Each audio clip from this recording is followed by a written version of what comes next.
여러분에게는 우상이 어떤 것이 있습니까? 여러분, 우리 이 시대에 우리는 돌이나 금붙이를 만들어 놓고 우상 숭배하는 그와 같은 사람들이 아닙니다. 그럼에도 불구하고 창세기에나 지금 시대나 우리는 여전히 우상 숭배를 하고 있는 것을 바라보게 됩니다. 여러분은 어떤 우상을 숭배하고 있습니까? 우리 가운데 있는 우상을 진단할 수 있는 가장 좋은 방법 중에 하나는 여러분의 생각을 관찰하는 것입니다. 여러분, 한 주 동안에 여러분의 머릿속에 가장 많았던 생각이 뭡니까? 여러분은 주로 어떤 생각을 하고 살고 있습니까? 여러분의 머릿속에 있는 가장 여러분을 많이 차지하고 있는 그것이 우상일 것입니다. 여러분의 생각에 무엇이 있습니까? 자녀입니까? 자녀의 생각으로 가득 차 있다면 자녀가 우상일 수 있습니다. 돈입니까? 돈이 우상일 수 있습니다. 어떠한 쾌락입니까? 그것이 여러분의 우상일 수 있습니다. 우리는 겉으로 볼 때는 그 사람의 생각을 알 수 없습니다. 우리는 외모만 보지 그 사람의 중심에 무엇이 있는지 알 수 없습니다. 하지만 그 사람의 중심을 하나님의 말씀과 성령 앞에 세워놓는다면 우리의 부끄러운 모습들이 드러날 수밖에 없겠죠. 그리고 그 가운데에는 우상들이 있는 것을 보게 될 것입니다. 특별히 오늘 말씀은 이 우상 숭배의 19가지적인 삶의 태도를 우리에게 설명하고 있는데요, 19가지입니다. 19가지를 다 설명할 테니까 여러분들 빨리 따라오셔야 되겠습니다. 자, 첫 번째입니다. 디모데후서 3장은 특별히 첫 번째 우상 숭배적인 요소로 사람들이 자기를 사랑하며 라고 말하고 있습니다. 자기를 사랑하는 것이 우상 숭배의 첫 번째입니다. 여러분, 창세기 이야기를 잘 아십니다. 하나님께서 아담과 하와에게 동산 중앙에 있는 실과를 따먹지 말라고 했을 때 사탄은 그들에게 어떻게 공격을 합니까? 참으로 그렇게 말씀하셨더냐 물으면서 너희들이 이것을 먹을 때는 하나님 같이 될 것이다. 하나님 같이 될 것이다. 인간의 죄악의 시작은 하나님 같이 되려는 것, 우리가 중심이 되려고 하는 것, 우리가 모든 것을 통치하려고 하는 자기 중심성에 있다는 것입니다. 성경은 이것을 처음부터 우리에게 분명하게 말하고 있습니다. 내가 중심이 되려는 것, 나를 사랑하는 것, 이것이 우상 숭배의 가장 핵심이라는 것입니다. 여러분, 죄의 핵심은 인간이 자기에 대해서 잘못 알고 있다는 것입니다.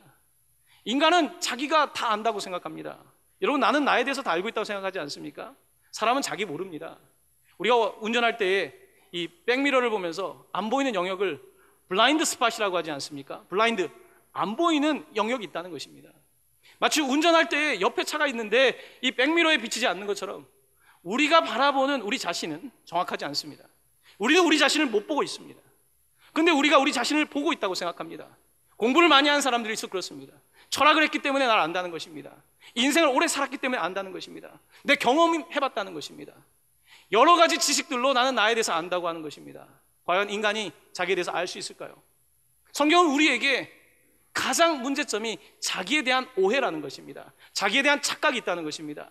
내가 죄인이라는 사실, 내가 살필 수 없는 사람이라는 것을 깨닫지 못하는 것입니다.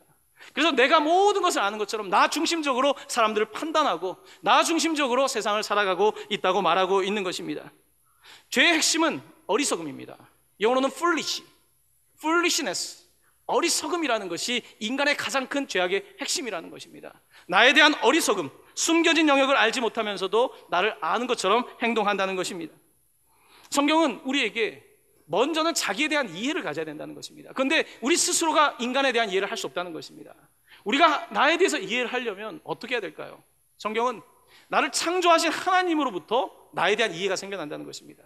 하나님을 모르는 사람은 세상에서 박사학위를 했더라도, 세상에서 수많은 책을 읽었더라도 자기에 대한 이해가 없다는 것입니다. 왜냐하면 근본적인 나라고 하는 존재는 죄인이라고 하는 사실입니다. 이것을 받아들이고 있지 않기 때문에 나에 대한 지식이 부족하다는 것입니다. 장로교의 창시자인 칼빈이 주장하는 가장 첫 번째 주장입니다. 나에 대한 지식과 하나님에 대한 지식은 함께 간다는 것입니다. 나에 대한 지식은 어디서 얻는가? 바로 하나님에 대한 지식으로부터 온다는 것입니다. 하나님에 대한 지식이 없이 나에 대해서 알 수 없다는 것입니다. 하나님의 형상을 찾지 않는 이상은 나에 대한 지식은 불가능하다는 것입니다. 그러므로 하나님을 알 때에 우리가 우리 자신에 대해서 알 수 있다고 말하고 있는 것입니다. 여러분, 가장 깨지지 않는 사람들이 누군지 아십니까? 지식이 있는 사람들입니다. 지식이 있는 사람들은 쉽게 깨지지 않습니다. 왜냐하면 내가 의롭다 생각하고 내가 위치가 있다고 생각하기 때문에 그런 사람들은 잘 변하지 않습니다. 가장 깨트리기 어려운 자아가 어떤 자아인지 아십니까? 의로운 자아입니다.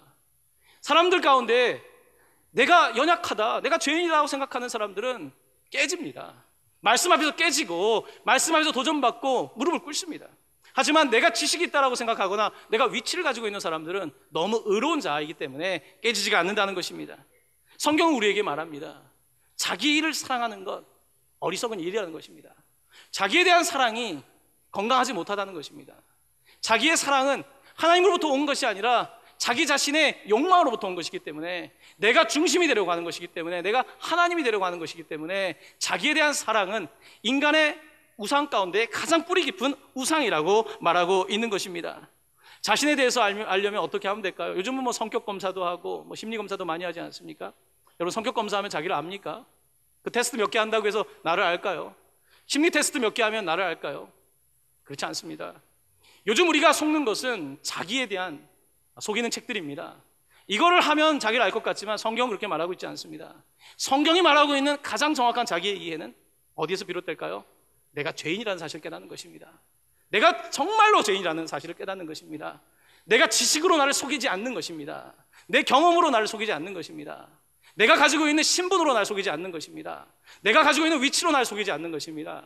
철저하게 내가 하나님 앞에서 죄인임을 깨닫는 사람이 세상에서 가장 깊은 자기에 대한 이해를 갖고 있다는 것입니다. 사랑하는 성도 여러분, 이 사실을 깨닫게 되기를 바랍니다. 내가 죄인임을 깨닫게 되기를 바랍니다. 이것이 우리 부끄럽지만 내 인식의 가장 밑바닥에 시작되어야 그때부터 우리는 하나님을 제대로 알고 나를 알고 그때부터 제대로 된 삶을 영위해 나갈 수가 있는 것입니다. 오늘 말씀은 계속해서 자기를 사랑한다고 하면서 두 번째 우상 숭배적인 요소에 대해서 이렇게 말합니다. 돈을 사랑하며 라고 말하고 있습니다. Lover of money, 머니를 사랑하는 사람이라는 것입니다. 여러분, 이 말씀은 참 우리에게 놀랍습니다. 자기를 사랑하고 돈을 사랑하고, 사람들이 가장 사랑하는 게 자기고 그 다음 돈이거든요. 여러분, 나를 사랑하는 것이 돈 아닙니까? 여러분, 돈이 없으면 우리가 힘들다는 걸 알지 않습니까? 우리가 돈을 버는 이유는 뭡니까? 다른 사람에 무시당하지 않기 위해서. 돈이라고 하는 것이 나를 지킬 거라고 생각하고 있지 않습니까? 그래도 돈이 있으면 나이 들어서도 홀대받지는 않을 거야. 돈이 나를 지켜줄 거라고 하는, 우리가 하나님보다는 돈을 더 신뢰하는 사실 사람들입니다. 그래서 오늘 말씀은 자기를 사랑하며 돈을 사랑한다는 것입니다. 돈이 나를 지켜줄 거라고 생각합니다. 그래서 돈을 쌓아놓는데 치매가 됩니다. 모릅니다. 돈을 쌓아놨지만, 금괴를 쌓아놨지만 그것이 나를 지키지 못함에도 불구하고 사람들은 여전히 돈을 사랑하고 돈이 나를 지켜줄 거라고 생각하고 있는 것입니다. 그 다음에 어떤 단어들이 등장하는지 아십니까? 자랑하며, 교만하며, 비방하며. 자랑하며, 교만하며, 비방하며. 자기로 가득 찬 사람은 자랑하고 교만한다. 너무 당연한 이야기죠. 그리고 비방한다는 단어가 등장합니다. 여기서 비방한다는 단어는 옆에 보면 영어로 단어는 abusive라고 되어 있습니다. 이 abusive라고 하는 단어는 학대한다는 뜻입니다. 학대. 비방한다는 말을 조금 더 들어가면 어떤 뜻이냐면, 나를 사랑하기 때문에, 내가 돈을 가지고 있기 때문에, 내가 어떠한 위치를 확보하고 있기 때문에, 나 중심이기 때문에 다른 사람을 업신여긴다는 것입니다. 요즘 표현으로 하면 갑질을 한다는 것입니다. 내가 나를 사랑하고 돈을 사랑하고 내 위치가 있기 때문에 다른 사람에게 내 권력을 행사한다는 것입니다. 옆에 있는 백화점의 직원을 내가 함부로 대한다는 것입니다. 승무원을 함부로 대하고 함께 있는 사람들을 내가 가지고 있는 위치 때문에, 나에 대한 사랑 때문에, 돈 때문에 어뷰즈 한다는 것입니다. 학대한다는 것입니다. 성희롱, 성폭력, 이와 같은 모든 것들은 어뷰즈라고 하는, 비방하는, 오늘 말씀이 말하고 있는 나 중심의 행동에서 나오는 것입니다. 사람들이 보이지 않습니다. 철저하게 나 중심적인 사람의 모습을 보여주고 있는 것입니다. 그 다음에 또 어떤 단어가 등장합니까? 부모를 거역하며. 여러분, 이 말이 많이 와닿지 않습니까? 부모를 거역하는 세대가 되지 않았습니까? 한국 사회는 적어도 효라고 하는 것을 중심으로 이루어진 유교의 국가 아닙니까? 그럼에도 불구하고 부모를 거역하며, 부모를 어느 정도 거역합니까? 부모를 거역한다는 의미는 권위를 거부한다는 것입니다. 여러분, 권위가 없는 사람은 참으로 힘든 사람입니다. 여러분, 우리가 어릴 때에 부모님 말씀을 듣지 않거나 어떤 잘못된 행동을 할 때 부모님이 그것을 컨트롤 해줘야 되죠. 잘못됐다고 말해야 되고, 그것에 대해서 예스와 노를 가르쳐야 됨에도 불구하고 그것을 가르쳐주지 않았을 때 권위가 안 생기는 겁니다. 요즘 사람들은 권위에 대해서 도전한다는 것입니다. 부모의 말을 듣지 않는다는 것입니다. 권위가 싫습니다. 왜냐? 내가 권위니까요. 나 외에 누구도 권위를 갖지 않습니다. 나 중심적인 세상을 말하고 있는 것입니다. 자, 그 다음에 뭡니까? 감사하지 아니하며. 자기 중심인 사람들은 끊임없이 비교하죠. 나로 꽉 차 있기 때문에 비교하는 사람들입니다. 비교하는 사람들은 절대 감사하지 않습니다. 여러분, 감사는 비교하는 것이 아니라 나를 있는 그대로 볼 때의 감사가 나오는 것입니다. 다른 사람과 비교하면 감사는 절대 나오지 않습니다. 여러분을 누구와 비교해 보십시오. 감사하지 않습니다. 자기 중심의 이 시대는 감사하지 않는 세대라고 말하고 있습니다. 그 다음에 등장하는 말이 거룩하지 아니하며, 영어로 unholy. holy라고 하는 말 앞에 부정어인 on을 붙여서 unholy라고 말하고 있습니다.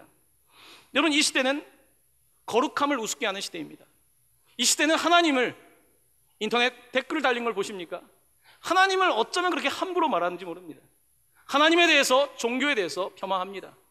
부모를 거역할 뿐만 아니라 이 땅을 만드신 하나님에 대하여 끌어내립니다. 권위가 아닙니다. 내가 권위이기 때문에 신을 욕하는 것이 아무런 죄책감을 느끼지 않습니다. unholy, 거룩하지 않은 것입니다. 여러분, 미국 영화를 보시면 어떻습니까? 하나님의 이름이 많이 나오면 오 마이 갓이라고 하는 그것은 굉장히 낮은 수준의 표현입니다. 오 마이 갓이라고 하는 표현은, 오 마이 갓이라고 하는 표현을 그래서 교회 다니는 사람들은 바꿔서 오 마이 갓이라고 합니다. 오 마이 갓이. 왜냐하면 하나님의 이름을 함부로 부르는 것이 옳지 않기 때문에 그렇습니다. 영화를 보시면 지저스 크라이스트가 나오지 않습니까? 예수 그리스도. 그것도 욕입니다. 서양의 문화는 이미 하나님의 이름을 업신여기는 unholy한, 거룩하지 않은 문화권에 들어와 있고요. 우리나라도 마찬가지입니다. 사람들은 하나님의 이름을 끌어내리는 것을 마치 자기가 대단한 것처럼, 안티 크리스찬이 되는 것이 대단한 것처럼, 내가 굉장히 의롭고 잘 살고 있는 것처럼 착각하는 시대를 살아가고 있는 것입니다. 얼마나 어리석은지 모릅니다. 자, 그 다음에 무슨 단어가 등장하냐면 무정하고. 무정하다는 건 뭡니까? 이것은 영어로 보면 inhuman. human이라는 것은 인간이 아닙니까? inhuman은 비인간적이라는 것을 말합니다. 무정하다, 사람이 무자비하다. 이 시대를 특징 짓나면 무자비와 무정인 것입니다. 사람들이 인간적이지 못합니다. 정을 나눌 수 있는 그와 같은 본성적인 사랑을 잃어버리고 무정한 상태가 되었다는 것입니다. 인간미라고는 하나도 찾아볼 수 없는 모습입니다. 자, 그 다음에 등장하는 단어가 원통함을 풀지 아니하며입니다. 원통함을 풀지 아니하며. 여러분, 원통하지 않은 사람이 있습니까? 제가 이제 상담을 했던 사람 아닙니까? 상담을 하면 대부분이 가지고 있는 문제의 핵심은 원통함입니다. 억울함입니다. 억울함, 원통함이 사람을 얼마나 옥죄하는지 모릅니다. 여러분, 다 원통하지 않습니까? 다 억울한 거 있지 않습니까? 근데 문제는 뭡니까? 원통함을 풀지 않는다는 것입니다. 원통함을 풀지 않으면 어떡할 겁니까? 원통함을 풀지 않으면 그것이 자기에게 정신질환으로 나타날 가능성이 높은 거거든요. 원통함을 그대로 놔두면 원통함은 점점 딱딱해지게 돼 있거든요. 용서할 수가 없거든요. 그러면 상대방에게 문제를 일으키는 것이 아니라 내 자신이 파괴적이 되거든요. 이 시대 사람들은 원통함을 풀지 않는다는 것입니다. 나 중심이니까 상대방의 실수를 용인해 주지 못하는 것입니다. 시댁의 식구들의 잘못을 용서할 수 없는 것입니다. 부모님이 나에게 한 일을 용서할 수 없는 것입니다. 배우자를 용서할 수 없습니다. 원통합니다. 억울합니다. 생각하면 생각할수록 억울합니다. 원통함을 풀지 않는 것입니다. 자기 중심이기 때문에 그렇습니다. 상대방의 실수를 받아줄 만한 여유가 없는 것입니다. 이것이 자기를 사랑하는 이 시대의 문화권 안에 있다는 것입니다. 여러분, 어떻습니까? 원통함을 가지고 있지 않습니까? 원통함을 풀지 않고 있습니까? 원통함을 풀지 않으면 내가 이긴 것 같죠? 원통함을 끝까지 잡고 있으면 나는 끝까지 복수할 거야. 그렇지 않습니다. 이 사람은 자기 중심의 사람입니다. 아직까지 복음 앞에 더 서야 되는 부분에 있어서 못 서고 있는 것입니다. 원통함을 풀지 아니하며, 그 다음 뭡니까? 모함하며. 상사를 모함하고, 동료를 모함하고, 친구를 모함하고, 나 중심이기 때문에 내가 어떻게든 성공하기 위해서 다른 사람을 모함합니다. 페어한 게임을 하지 않습니다. 정정당당한 승부를 하기보다는 모함함으로써 자기의 위치를 확보하려고 하는 것입니다. 그 다음에 등장하는 단어가 절제하지 못하며 사납다는 것입니다. 여기서 절제하지 못한다고 하는 단어는 어떠한 뜻이냐면 과하게 소비한다는 뜻입니다. 과하게 자기를 치장한다는 뜻입니다. 절제하지 않는다는 것은 과하게 자기를 드러낸다는 것입니다. 소비 생활에 있어서 자기 자신을 드러내기 위해서 절제하지 않는 것입니다. 좋은 옷을 입어야 무시당하지 않기 때문에, 좋은 차를 타야 되기 때문에, 차를 타야지 무시당하지 않기 때문에 절제하지 않는 것입니다. 과하게 자기를 꾸며내는 자기 사랑이 과한 절제하지 않는 삶의 양식으로 나타난다고 하는 것입니다. 사나우며. 자기 사랑하는 사람들이 얼마나 사납습니까? 자동차 운전할 때 얼마나 사납습니까? 자기 중심의 사람들이 얼마나 무섭습니까? 다른 사람이 나를 앞질러 가면 참지 못하지 않습니까? 얼마나 사납습니까? 사람들의 입술이 얼마나 험합니까? 얼마나 사나우면서 그러면서 자기 자리를 확보하려고 합니까? 다른 사람에게 사나운 말을 하면 내가 이긴다고 생각하고 착각하며 살아가는 것이지요. 이것이 자기를 사랑하는 이 시대의 문화의 모습이라는 것입니다. 계속해서 선한 것을 좋아하지 아니하며 배신하며, 선한 것을 좋아하지 않는다. 선한 것을 좋아하지 않는 것이 아니라 영어에 보면 haters, hate, 미워하는 사람이라는 것입니다. 이 사람은 선한 것을 좋아하지 않는 정도가 아니라 미워한다는 겁니다. 세상에 있는 걸 다 미워요. 마음속에 악이 가득합니다. 그렇기 때문에 선한 것을 좋아하지 않고 배신하고, 선하지 않을 뿐만 아니라 다른 사람을 쉽게 배신하는 사람들이며, 그 다음에 등장하는 단어가 조급하며 자만하며. 여러분, 조급하다는 것, 얼마나 우리 요즘 조급합니까? 한국 사회의 키워드가 뭡니까? 경쟁과 속도 아닙니까? 경쟁과 속도에서 밀리면 안 되기 때문에 우리는 굉장히 조급하게 살아갑니다. 여러분, 미국에서 제가 이제 유학할 때 제가 들었던 이야기입니다. 미국의 남부지방은 상당히 양반 문화라고 합니다. 자기들도. 그래서 미국에서는 얼마 전까지만 해도 이 길에서 홍크, 이 삑삑 누르는 일이 없었습니다. 앞에 사람이 천천히 가면 천천히 가는 겁니다. 그 사람이 무슨 일이 있겠지라고 생각합니다. 앞에 가면 아마 노인이니까 운전하는 것이 부족해서 그렇겠지 생각합니다. 지금은 인정사정 없습니다. 앞에 노인이 가도 장애인이 가도 내가 빨리 가야 되기 때문에 너무나 조급합니다. 미국의 남부지방이 그렇게 바뀐다는 이야기를 들었습니다. 한국 사회 얼마나 바쁩니까? 얼마나 삑삑 눌러댑니까? 얼마나 조급합니까? 조금 더 빨리 가기 위해서, 여러분도 그렇지 않습니까? 저도 때때로 그렇습니다. 이 시대에 나 중심으로 살아가기 때문에 어떻게든지 조급한 모습으로 살아가고 있는 거죠. 그와 같이 살아갈 때 우리의 삶이 과연 하나님을 바라볼 수 있겠습니까? 조급하고 자만하고, 그 다음에 18번째로 등장하는 것이 쾌락을 사랑한다는 것입니다. 쾌락을 사랑. 세상 사는 목적이 쾌락입니다. 나 중심으로 산다는 것은, 여러분, 나는 뭡니까? 남는 게 없잖아요. 세상에 영원성이 있다고 생각하지도 않고, 천국과 지옥도 믿지 않고, 믿는 것이 없는데 그럼 남는 게 뭐겠습니까? 남는 게 없을 때 딱 남는 건 나와 쾌락입니다. 결국은 쾌락주의 철학이 사람들을 이제 마지막에 남아서 남는 거 없어, 한평생 즐기다 사는 것이 가장 최고의 인생이라고 하는 사탄의 속삭임을 듣게 됩니다. 그래서 나를 사랑하는 것부터 시작해서 마지막에 가면 쾌락을 사랑한다는 것입니다. 성경은 이렇게 말합니다. 쾌락 사랑하기를 하나님 사랑하는 것보다 더하며. 자기로부터 시작된 사랑이 마지막에는 자신을 무너뜨리는 쾌락을 사랑하는 자리까지 간다는 것입니다. 이제 그리고 마지막에 등장하는 19번째입니다. 19번째는 뭡니까? 경건의 모양의 우상입니다. 경건의 모양의 우상. 이 우상은 가장 발견하기 어려운 우상입니다.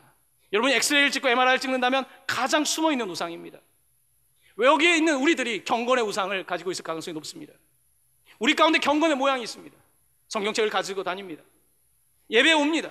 옷을 잘 차려입고 교회당에 옵니다. 사람들 앞에서 나는 신앙생활 한다고 말합니다. 사람들 앞에서 기도도 합니다. 하지만 경건의 모양이 있는데 혹시 경건의 능력이 없는 것은 아닙니까? 사람들 앞에서 종교생활을 한다고 하고 신앙생활을 한다고 하면서 그것이 하나의 우상이 되어서 하나님의 자리는 없는데, 나는 하나님은 이미 멉니다. 내 삶의 중심이 아니라 하나님도 또한 하나의 취미생활처럼 종교생활도 하나의 종교이고, 하나님이 내 삶의 자리에 없는데 경건의 모양은 있기 때문에 그것을 파악하지 못하는 것입니다.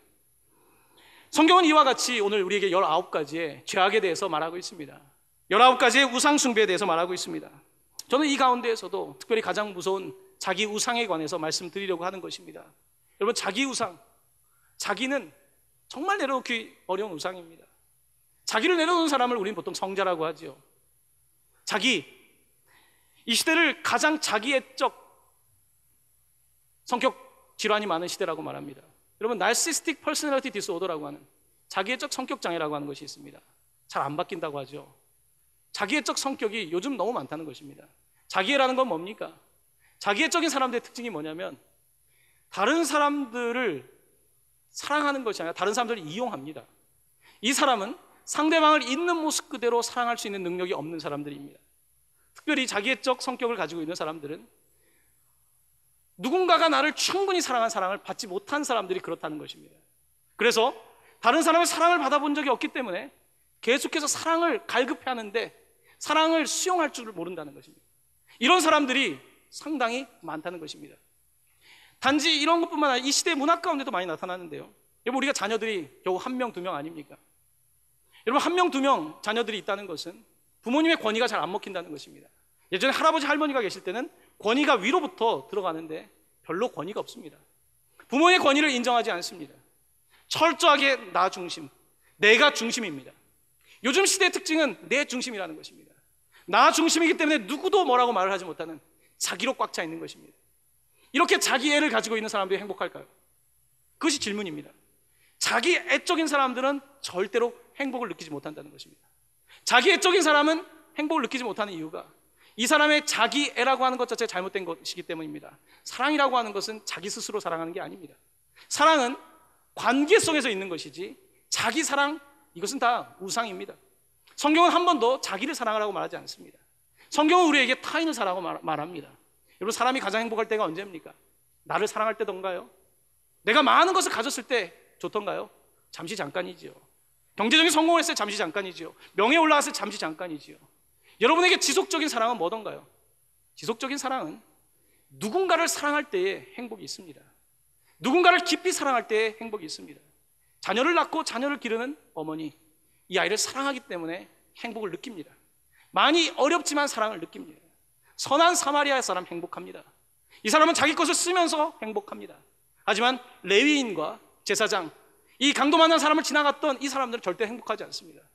이 사람들은 자기중심적인 사람들이기 때문에 경건의 모양을 가지고 있지만 자기 자신을 내어주지 않기 때문에 이들은 행복하지 않습니다. 여러분, 행복한 사람은 자기를 내어주는 사람입니다. 가장 행복하신 분이 있습니다. 그것은 바로 하나님 자신이십니다. 하나님 자신은 자기 아들까지 내어주셨습니다.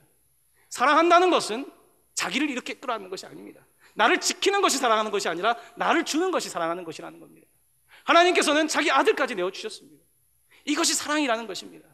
너희도 이렇게 사랑하라는 것입니다. 내가 너희의 발을 닦아준 것처럼 너희도 이렇게 사랑하라는 것입니다. 이렇게 사랑할 때 너희가 비로소 내 제자가 되고 비로소 행복이 무엇인지, 삶의 목적과 의미가 무엇인지 깨닫게 된다고 말씀하고 있는 것입니다. 이 시대는 너무나 자기애적인 시대입니다. 자기를 사랑한다고 하지만 자기 스스로 속이고 있는 것입니다. 자기 스스로를 기만하고 있는 것입니다. 여러분은 누구를 사랑하고 있습니까? 성경은 우리에게 사랑에 대해서, 가장 먼저 해야 될 사랑에 대해서 이렇게 말하고 있습니다. 마태복음 22장 37절로 39절 말씀인데요, 우리 한번 한 목소리로 이 말씀을 봉독하도록 하겠습니다. 예수께서 이르시되